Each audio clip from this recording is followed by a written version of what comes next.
oduun gammachiistuu harkaa isinii qabnu mootummaan Itoophiyaa hadhas oduu diina rifachiistuuf firoottan isaa gammachiistu akka uummata Itoophiyaa gammachiisee jira. Innis misaa'illi biyyarraa biyyatti yookaan ammoo agara qaala jedhanii yookaan ammoo biyya takka irraa takka furga'ee diinota isaa barbadeessuu harka Itoophiyaa seenuudhaan sadarkaa raayyaa ittisa biyyaa irra harka gahuu gahee jira jechuudha gammaddanii. Misaa'illi kun misaa'ila dheeraa maqaan isaa Hawaas Yang jedhanii Hawaas Yang 12 jedhan kan Kooriyaa irraa bitame.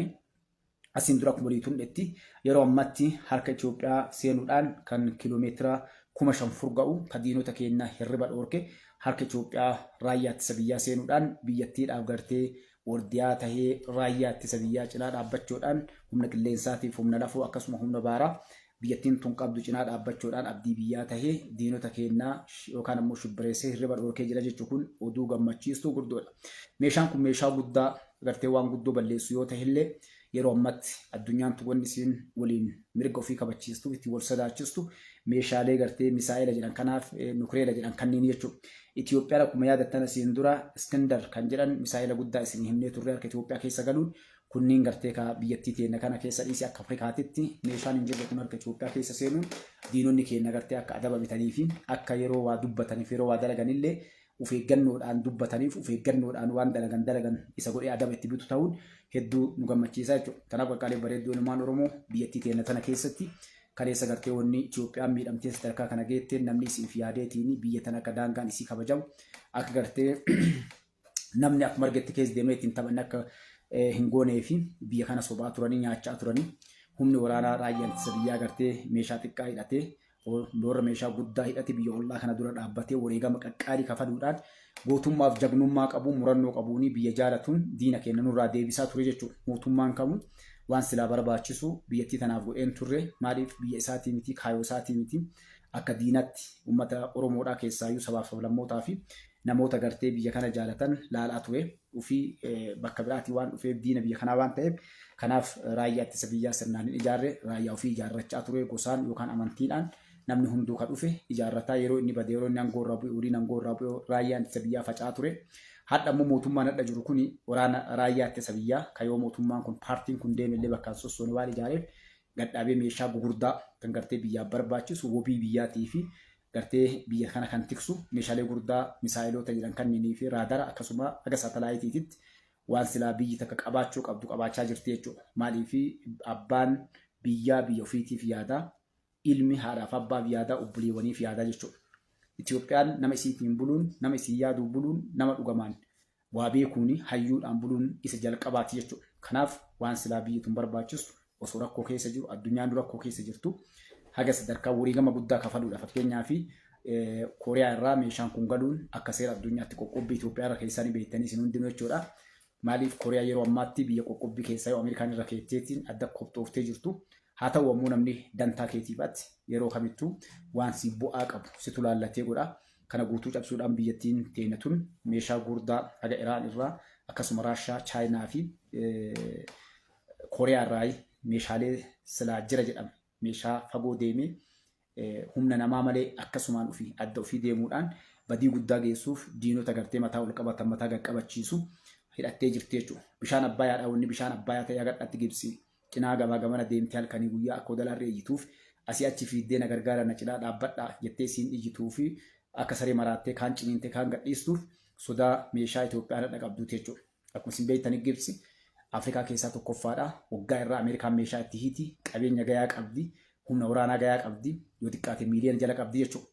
Biyyi tun biyya guddoo fedheen biyya loluu dandeettu jechuudha. Garuu Itoophiyaa oguu hin dandeenye osoo balaan rakkoon itti dhufu osoo wanna hunduu sodaan uummanni gamaa gamanaa itti iyyuu halkanii guyyaa gartee asuma achi fiiddee iyyuu malee waan takkallee godhuu dadhabde jechuudha. Bayii guddaa baastee keessaaf alaa Oromoo fi warra maqaa Oromoo himatuu fi nafxanyoota nurratti ijaartee Somaalee fi Jibuutii akkasuma Eertiraa, Suudaan biyyoota ollaa kanneen horii guddaa itti gannaquudhaan haga meeshaa lolaa hidhachiisuutiin gartee Itoophiyaa irratti dhaqaa duulaa isin duuba jira mallaqa isinii kafalaa waraanaan isin gargaaraa meeshaa lolaa isinii kennaa waan barbaachisan duuba dhaabbadha jechuudhaan olola guddaaf dhiibbaa guddaa godhaa turte jechuudha. Garuu namni gubatee arge ibiddatti hin gamu jedhan waan Itoophiyaa harkaa qabdu warri arge itti seenuu hin dandeenye jechuudha. Mataan isitoonni sangootuu fi adda silaaqaata lola kanas seentee biyya tana raqqaattan kaarfii fudhachiiftee yookaan fudhattee wanni fudhachuu dhorke maalidha? Wanni Itoophiyaan hadda hidhattee harkaa qabdu ibiddi kuyyoo asirraa furga'ee garaacha kiyya bu'e guututti dhabama kan jedhu waan qabduuf jechuudha. Kanaaf siisiin yookaan ammoo alburaan gartee Suudaan keessatti jechuudha. Yeroo ammaatti jechuudha Suudaanii fi Gibxi rakkoo guddaa fi cinqii keessa waliin seenan jechuudha. Maaliif mootummaa Suudaaniitiin asiin dura waliigalteen isaan qabaachaa turan Itoophiyaa akka waraanuu fi lola akka itti banu ture. Meeshaa lolaa hidhachiisuu qabeenya kennuu fi tireening yookaan ammoo shaakala waraanaa wajjin gochaa turanii. Wanni kun guutuun wal gananii jechuudha. Maaliif Suudaanii lubbuudha ijoollee taphaa shimbiraa lubbuu jedhan. Gibxi ammoo dantaa ofiitiif dhiibdii Suudaanii Suudaan ammoo ibidda dura jira kan argitee baqachaa turte jechuudha. Karaa kanaan dadhabdee jennaan marfattee karaa Somaaliitiin dhufte. Somaaleenis akkasuma uummanni isii kan waa hubatuuf argu. Meenu maaliif duuna ammoo gartee lola kana maaltu nu barbaachise Gibxi nu yaaddeeti moo ufiif rakkoo ofiitiif gartee Itoophiyaa diiguudhaaf karaa kana dhufte kan jedhuun rakkooleen gurguddaan Somaalee keessatti akka uummanni Somaaleedhaa mooraa lama adda bahu geessitee jechuudha. Kana qofaa miti Jibuutii keessaa inni dhufte. Jibuutiinis gartee kaalaallattee ibidda Itoophiyaa kee jiru kana yeroo agartutti lakki abbaa achumatti nagaa kan jedhuun harka keessaa fudhattee of duuba deebi'aa yeroo garii kaa dhiibbaa rakkoo ofii qabduufis yoo gartee nurratti ciccilinnattee of duuba deebitee jechuudha. Kanarraa kan dabre Asiyaasa Forqiiti karaa Eertiraatiin jechuudha. Eertiraan waan silaa dandeettu guutuu godhuudhaan kaleessas warra gartee mormitoota biyyattii tanarratti duulan qubsiisaa turte. Warroota sanniin dhaabbichuun akkuma ganama dhufeen keessaa galche adda warra san deebistee ijaaruudhaaf yoo dandeette karaa lolaa warra isaaniin obbolummaa walii qaban karaa Maqaleetiin isaa walii araaramanii karaa saniin lola qabsiisanii jara meeshaa lolaatiin gargaaruudhaan lola nu rabbanuudhaaf halkanii guyyaa dalagaa jirte jechuudha. Kunis milkoofnee gartee harkaa hongaa jechuudha. Isaanii kanatti akkana gamaa gamana maranii olii gaddaangaa irra fiffiiganii yeroo ammatti ammoo misaa'elli kun misaa'elli guddaan kan sodaatamu biyyarraa biyya deemu jechuun kan yoo xiqqaate kiiloomeetira 5,000 deemu jechuudha. Kiiloomeetira 5,000 inni deemu kun yeroo ammatti mooraa Itoophiyaa yookaan ammoo biyyattii Itoophiyaa keessatti dhufee kan biyya Itoophiyaa ta'uudhaan geerraraa jira yookaan dhaaddachaa jira eenyutu Itoophiyaa ta'u jedhee jechuudha. Baga gammaddanii maqaan isaas Hawaas Soong jedhanii jechuudha. Hawaas Soong 12 jedhaniini misaa'ila guddaa biyyarraa biyyatti deemee balaa guddaa geessuu danda'u jechuudha. Kun yeroo ammatti biyyoonni guddatan qofa kan qabani meeshaa kana argachuu qofaa miti meeshaa kana warri opereet godhan yookaan ammoo meeshaa kanaan dhukaasuuf yookaan ammoo isa tiksanii yeroo barbaachisetti bakka inni barbaade erganii diina akka barbadeessuuf yookaan adaba akka bitan godhu kun namoota baratan barbaachisaa jechuudha. Itoophiyaan sadarkaa kanatti misaalota hedduu isin himaa turre akkasuma gartanii diroonii meeshaalee adda addaa kan adda Itoophiyaa hidhatte kunniin ilmaan Itoophiyaatiin dhukaa ilmaan Itoophiyaatiin eegamaa ilmaan Itoophiyaatiin yeroo gartee rakkoon irra ga'ee surphamaa jechuudha. Sadarkaa kana kan geesse gootichi Oromoodhaa abbichuu jechuudha. Ilmaan Oromoodhaa hayyootaniif gootuuwwan nama akka Fiildi Maarshaal Biraanuu Juullaa, Yilmaa Mardaasaa fa'aa, Abdataa Shuumii fa'aa warra karaa waraanaatiin humna qilleensaa, humna lafoo, humna baharaa hunda isaa qindeessuudhaan wanni kun dalagamee jechuudha. Kanaaf yeroo ammatti diinonni keenya hirriba dhabanii jalibaa gammaddan isiniin jenna. Kanaa miti odeessi hadha karaa keessaatiin isin himnu yeroo gabaabaa keessatti inshaallah biiznillaahi ta'ala karaa humna baharaatiin Itoophiyaan markaboota akkamii akka qabduu fi meeshaa markaba irratti hidhatan akkam akka qabu walii odeessuu teena rabbi biraa taate jechuudha inshaallah. Kanaaf rakkoon guddaan biyyoonni ollaa jiran kunniin hundi isaaniitu wanni hirriba dhabaniin Itoophiyaan hadha gartee osoo daangaa buufataa hin qabne osoo beezii waraanaa bahararraa hin qabne osoo gartee balballi itti cufaadhaa hagana sodaachiste Gibxiin hagana iyyisiifte gaafa balballi irraa banamee afaan baharaa irratti baateetiin humna qilleensaatiif humna lafootiin humna baharaatiin gaafa waliin baate maal dalaguu kan dandeetti kan jedhuun hirriba dhabaa jiran jechuudha. Kana kan hirriba dhabaan biyyoota hedduu kanarraa kan ka'e hedduun isaanii mooraa waraanaa naannolee kana irratti banachuudhaaf wal dorgommii halkanii guyyaa fiigaa jiran jechuudha. Fakkeenyaaf Israa'eliin lola keessa jirtu haala kanarraa ka'een yeroo amma Itoophiyaan balbala banti kana keessatti isinis Somaalilaandii keessatti mooraa waraanaa banachuudhaaf sa'a 24 osoo ibidda gama kaaniin gartee itti jiruu fi gama hundaan gama Iraan irraa gama Hizbollaa irraa gama Filisxeen irraa gama Iraaq irraa gama Siiriyaa irraa ibidda osoo gama hundarraa itti bu'u gama naan gartee akkuma Itoophiyaatti buufata galaanaa biraa asii argachuu qabna istiraatejii kana jedhu irraa fiigaa jira jechuudha. Maaliif kun ta'ee jettanii Itoophiyaan gara bahara diimaatii yoo as baate wanni hedduun tapha akkammaa kanarraa hafaa jechuudha. Maaliif humna kana yoo itti baafatte humna galaanaatii fi humna biyya keessaa kana waliin baafattee misaa'ilota hidhattu kanaan fi kan gartee ofiiyyuu deebistee meeshaalee lolaa oomishaa jirtu kanaan Itoophiyaan garam deemaa jirti kan jedhu biyyoota hedduu sodaachisee jira jechuudha. Kanaaf wadhakkaa kana seenanii haadha sababan adda addaallee jiraatu Itoophiyaa kalee irra fayyadamaa turanii namni hundinuu bakka irraa gartee taa'ee biyyoota dha'u ture. Adda warroonni Itoophiyaa irra taa'anii biyyoota namaa dha'aa turan guutuun isaaniitu Itoophiyaa keessaa bahanii jiran jechuudha. Keessa taa'anii dhahuu dhiisi keessa bahuun keessa waa dalagachuun hafee jira maaliif abbaa qabdi akkuma abbichuun asiin dura jedhe warri Awurooppaa Ameerikaa maal kunniin Itoophiyaa dubbannaan Itoophiyaan baradhaa abbaa qabdi mootummaa qabdi akka kaleessaa abbaan fedhe waan fedhe irratti hin dalagu abbichuun deebiseef jechuudha dhugaa taate dubbiin sun. So kanaaf qaqqaalii babbareedduu ilmaan Oromoodhaa siisiin kaleessa akkuma biyyoota kaawwan diigetti kana walii isinii hidha.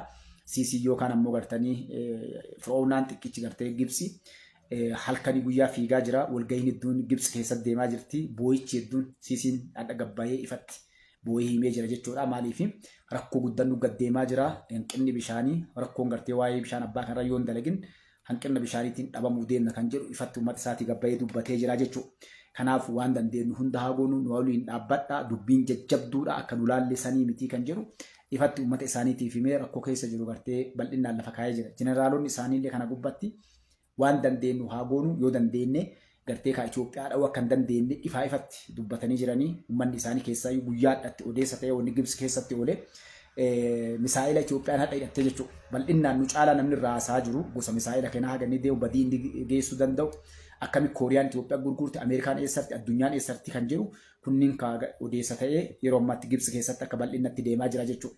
Kun ammoo Itoophiyaan humna kamiin meeshaalee kanneen guutuu hidhachuu dandeessee qabeenya kamiin dandeettii kamiin nama barate eessaa fuute warri meeshaa kana gartee fayyadamu kan ammoo gargaaree dhukaasuu waan hunda godhuu danda'u kunniin biyyoota itti gurgurte kana kenneemmoo ufii qaban yoo ufii qaban jenne namoonni sadarkaa kana ga'an kunniin eessaa Itoophiyaa keessatti kalee eessa turanii namoonni kunniin kan jedhuu fi haala adda addaa oofaa jiran jechuudha. Kun ammoo mootummaa Gibsiin nuti maaliif hin hidhanne meeshaa kana biyyoota kanaan akkamiin walii galuu dadhabne nutiin qabeenya qabnu humna waraanaa waan hunda qabnu kun sadarkaa Itoophiyaan hadha osoo rakkoo keessattuu badaa jirti waan adda addaatiin jenneen osoo haasofnu Itoophiyaan akkamitti hidhattee kan jedhu haasaa ta'ee jira jechuudha. Hedduun keenya warra afaan Arabii beektanii fi akkasuma gartee odeessa addunyaadhaa bifa adda addaatiin hordoftan waan kana qajeeluu quba qabdan jedhee abdadhaa jechuudha. Kanarraa ka'e wanni hedduun hadhaa siisii irratti ka'ee jechuudha. Karaa biraatiin balaa ka'ee fi himatamaa jirtuu fi Sudaan biraa ka'ee jechuudha. Sudaan akkuma isin beektanitti biyyoota ollaa kanaa diiguudhaan beekamti. Fakkeenyaaf Liibiyaa namni diigee isiidhaan beektanii hundi keessanuu akkasuma Yamaniin namni diigee isinii beektanii Sudaanis amma namni diigee isiidha. Sudaan keessa gartee rakkoon deemaa jiru sadarkaa dhagartanii alburaaniin gargaaruudhaan warra Faxinoo Daraashidhaan milishaa kaawwanii wal dhabbiin guddaan ka'eetiin Suez Kanaal kan jedha kanarratti rakkoon akka dhufuuf ni dhoofna bishaan isaanii kan amma isaan aswaallee ni dhawa haga jedhutti ni dhoofna haga jedhanii waliin dhaabbachuun guddoon dhufte kanarraa kan ka'e mootummaan Gibsi akkasuma gartee jeneraalonni ministeeronni isaanii hayyoonni isaanii wanni jechaa jiran warri Faxinoo Daraashidhaan kan Sudaan kun waan kana dha'uu danda'anii yoodhaan balaa akkamtu nurra gaha gama kaan Itoophiyaan bishaan nurraa hidhattee bishaan abbaas dhabaa jirraa aswaallee yoo dhabame gartee balaan nutti dhufuu deema kan jedhu kun ammoo Yamanis gamanaa yoo nukkaateetiin jette Suez Kanaal jedhan kun galii isaanii jechuudha doolaara biiliyoona 10 argattee waggaatti jechuudha horii xiqqeentii wanni kun hundinuu gartee rakkoo nurraan ga'a kan jedhuun halkanii guyyaa jechuudha badii malee boo'icha malee waan gammachuu takka illee uummanni Gibsi dhaga'uu dhabee jira jechuudha kun hirriba isaan dhoorkee jira kanarraan hadha gabba'uudhaan arsiisiin yookaan ammoo gartee sheexanni guddichi biyya sanii dhugaa jirtu itti mee jira jechuudha sodaannee jirraa yeroon ammaa kun akka malee nu sodaachisaadha kana gubbatti osoo nutti hin dhiisin osoo natti hin dhiisin uummanni Gibsi hundi isaatu waan kana gubbatti hirmaachuudhaan balaa nu gaddeemaa jirtu tana ofirraa ittisuu qabnaa jedhe jechuudha maaliif kalee ka jedhamaa ture zarraaf qaba ganna dhiisaa dhaqee akkana godhaa kan jedhu dubbataa ture jechuudha. Kanaan kan wal qabe ammallee balaan isaanii galte jechuudha. Viillaa Somaaleen yookaan ammoo Somaalee viillaan balaan guddaan itti deemaa jirti. Jeneraalonni kaleessa Itoophiyaa wajjin dhaabbatanii fi waraanni Gibsi nutti hin seeniin jedhan Sudaan Maqdashoo irra deemaa jiru. Warroonni sun jeneraalonni mootummaa kana dura dhaabbatan yookaan itti fincilan qawwee fudhataniitiin seenanii haga mootummaa fonqolchuutti deeman kan jiru Sudaan guddaan Maqdashoo keessa deemaa jirti jechuudha. Kana qofaa miti. Gibsi gam tokkoon meeshaa dhiyoo kana akkuma isin yaadattan feetee wadhakka waalaikum salaam warahmatullahi wabarakatuh jaalbanti bagana rabti jaala kiyya qaalii. Maqdashoo keessa gannaqamee mootummaa Somaaleedhaa meeshaa hidhatee maalii godhee farra maaliidhaa maal jedhamee haasawamaa ture jechuudha. Meeshaan suni irra guddaan barbadaa'ee jira kun saamamee jira jechuudha. Al-Shabaab mooraa isaan meeshaan kun itti bu'ee dha'uudhaan meeshaa kaan barbadeessuudhaan kaan fudhachuudhaan balaa guddaa irraa geettee jirti guyyaan lamaan sadiin dabre kana balaa guddatu Maqdashoo keessa deemaa jira jechuudha. Keessaayyuu mooraa leenjii poolisaatii fi mooraalee warri waraanni Gibsi keessatti argama jedhan keessatti walirra deddeebi'ee wal jala tankaarfiin fudhatamaa jira jechuudha. Kun maalirraa dhufe yoo isin jettanii namni hundinuu eegartanii karakkoon inni jiru keessaayyuu Hasan Sheikh Muhammad kun hangoo isaa waggaa tokkoon dheereffachuuf seera haarawaa tumee baases uummata isaallee irra fincilchiisee jira. Gama kaaniin ammoo uummanni Somaaliidhaa irra guddaan Gibsiin irra Somaaliin wayya kan Oromoo dhiifama waraana Itoophiyaa yookaan ammoo mootummaa Itoophiyaa ni wayya kan jedhu harka guddaan dura dhaabbatee falmiin guddaan ka'ee jira. Kanarra dhaabbatee ammallee biyyi keenya biyya lolaa ta'uu deemti Gibsi maal nu gooti yoo lolli dhaabbatee kan jedhu. Kun warroonni ibin jibbaa keenya qaban mootummaa Itoophiyaa qabanillee egaa waraanni Itoophiyaadhaan keessaa eerpoortii yookaan ammoo buufata xiyyaara bakkoota adda addaa waraanni hedduun walakkaa biyyattii seenirraa eegalee shakkiif sodaan guddaan isaan galan adhanoo Itoophiyaa wal dhabne fuuldureen keenya maal ta'a Gibsi dhuftee waa nu gooti kan jedhu irratti osoo isaan shakkaa jiran dheengadda Alshabaab seentee mooraa Gibsi kan waraanni Gibsi keessatti argamu dhooftee jechuudha. Yeroo kana waraanni Gibsi baqatee keessaa bahee lubbuu tiyyaan na baasii kilaash tokkollee osoo fudhatiin jedhee jechuudha. Kanarraa ka'e waraana kanatu nu ittisa. Nuti osoo waraanni Itoophiyaa kan waggaa kana wajjin turre nagaa keenya irratti gartee wareegama kafalaa jiru osoo jiru Gibsi waliin hin ta'u kan jiru wal dura dhaabbatanii jechuudha. Kanaan Hasan Sheikh Muhammad waan qabatu gadhiisu wallaalee yeroo kaan boo'aa yeroo kaan koflaa yeroo gartee mirqaan irraa galee ni bu'aa jechuudha. Yeroo mirqaan uummanni koflaa maaliif mirqaanaan sagantaa baasanii akkana goonaa Gibsi waan akkana nu goote akkana goonaa akkana taanaa gartee faannoo hidhachiifnaa shanii hidhachiifnaa ibaluuf ajjiraa ibaluuf akka nu jedhanii jedhee uf gowaarsaa ture jechuudha. Amma sun hundinuu dhadhaa ibidda bu'ee harkaa taatee abdiin guutiinuu akka nama gartee sakkaree mataan bu'aafatuutti mataan garagalee jira jechuudha. Maaltu kana fidee isin jettanii Alshabaab isinis siree kana fayyadamuudhaan haala Somaaliin qoqqoodamte kana keessatti yeroo mootummaa kana uummanni biraa baqateetti fi uummanni gartee fuulatti garagale kana keessatti isinis yoo dandeette viillaa Somaalii qabachuudhaaf halkanii guyyaa dalagaa jirti jechuudha. Kun chaansii argatee namni hundinuu diina ofii cabsuudhaaf fiigaa jiran. Itoophiyaan ammoo waan birallee godhuun ittiin jirtu akkuma isin agartanitti Alshabaab dhiyoo tana daangaa cabsitee seenuu mooraa waraanaa Itoophiyaa irratti tankaarfii fudhattee jechuudha. Akkuma isin agartanitti dhukkooftee balaan itti bu'ee raayyaan ittisa sadarkaa gartee humna qilleensaatiin dhaqee daaressuu takka gahe jechuudha. Rifaatuu achirraa rifattee Alshabaab gara Itoophiyaa osoo hin taane gara Hasan Sheikh Muhammaditti deebi'uu qabnaa yoo dandeenye viillaa Somaalii qabannee achirraa Itoophiyaan falmii ol goona kan jedhuu fi fuula isii garas deeffattee jechuudha. Kan akka amma haasawamaa jiranitti harka keessaa qabu Gibsi jechuudha. Gibsi Alshabaabiin biyya qabsiisuu barbaaddi. Maaliif mootummaan Hasan Sheikh Muhammadi dadhabee jira. Uummata isaatu qabachuu dadhabee jira. Waraana isaatu qabachuu dadhabee jira. Uggee waa takka godhuu hin danda'u. Waraanni inni harkaa qabu 13,000 wayii jechuudha. Waraana 13,000 kana qabatee sanuu kan milishaallee hin geenye kana jechuudha. Kan meeshaa hin qabne, kan waan takka hin qabne, humna qilleensaa hin qabne, humna lafootuu kan sirnaan 13,000 sunuun leenjiin qabatee waan takkas godhuu waan hin dandeenyee fi Alshabaab ammoo waraana gayaa leenjistee biyyattii keessatti dhiibbaa guddaa uumaa waan jirtuuf yoo jabeessine waa goona kan jedhuun Alsiisiin gartee karaa saniin yaalii guddaa godhaa ture yoo danda'e mootummaan Somaaliitii fi Alshabaabii walii araarsuu kana dadhabuu harka laf jalaatiin gargaaru. Kanaaf jennaan biyya teenya Somaalee nu harka Itoophiyaan diiggatte kan jedhanii Alshabaabii fi mootummaan Somaaleedhaa walii galanii diina kiyyaa fira kiyya jedhanii Somaaliin tokko maqaa jedhuun dura gartee diina alaa ofirraa deebinu kan jedhu Itoophiyaa irra duulchisuudhaaf halkanii guyyaa karaa dippiloomaasiitiin dalagaa ture. Warra sakriitii yookaan ammoo intelijeensii isaanii bobbaasuudhaan Eertiraa irraa haga Jibuutii, Jibuutii irraa haga Somaaleetitti sa'a 24 dalagaa ture jechuudha. Garuu dubbiin isaanii hin taane maaliif hojiin duraan dalagamee dhumate jechuudha. Mootummaan Itoophiyaadhaa hojii duraan dalagee fixee wanni dalagee fixe maali? Waraana leenjifachaa ture. Akkuma isin beektan gaafa shaneen Oromootiif shaneen Amaaraa lafa dhiittee araa kiiloo seenu deemna jedhan san dhaabbichuu fi Fiildi Maarshaal Biraanuu Juullaa waan jedhanii beektanii waraanni nu leenjisaa jirru kun lookaal yookaan warra keessaa shanee Oromootiif Amaaraatiif osoo hin ta'in diina alaatiif kan jedhu ifatti himanii jechuudha. Qophiin waggaa 6 kana godhamaa ture. Raayyaa ittisa biyyaa sirnaan leenjisuu meeshaa gartee teekinooloojiidhaan gargaarame alarraa galchuu kan ofii oomishuu danda'an oomishuu kan surphuu barbaachisu surphuu jeneraalota lafa jiran warroota biyya jaalatan gartee namoota jajjaboo warra biyyan gurguranne warra doolaraan hin bitamne warra dantaa mataa ofiitiif hin deemne kanneen qopheessuudhaan bakka irraa bakkatti qabsiisuudhaan iizii cufa isaatu gartee jajjabeessuudhaan karra Itoophiyaa ka diinni seenuun cufa isiitu cufuudhaan diinota keessaa warra gartee yoo silaa biyya keessa jiraatan diinaa waliin dalaganii dhukkuba nu keesseessuu danda'an guutuu isaaniitu adaba qabsiisuudhaan kanarraa kan ka'e warri gartee Gibsi waliin dalaguuf warri gartee diinota keessaaf alaa walitti qindeessee ijaaru. Akkuma isin beektanitti fiizaa mootummaa Itoophiyaati yeroo alaabaa mootummaa Itoophiyaa wanni dhiiseef biyya keessa yoo jiraatan Gibsi waliin dalaguudhaan balaa biyya keessatti harkisanii kanaaf gartee yeroo isaan fiizaa fudhatanii gara alaatti bahan nagaan karaa nagaa carqii isin haa ta'u jechuun mootummaa Itoophiyaadha. Bobbaasee kun hadha Keeniyaa keessatti kun Ameerikaa keessatti kun UK keessatti kun Awurooppaa keessatti keekii nyaachaa jiranii jechuudha.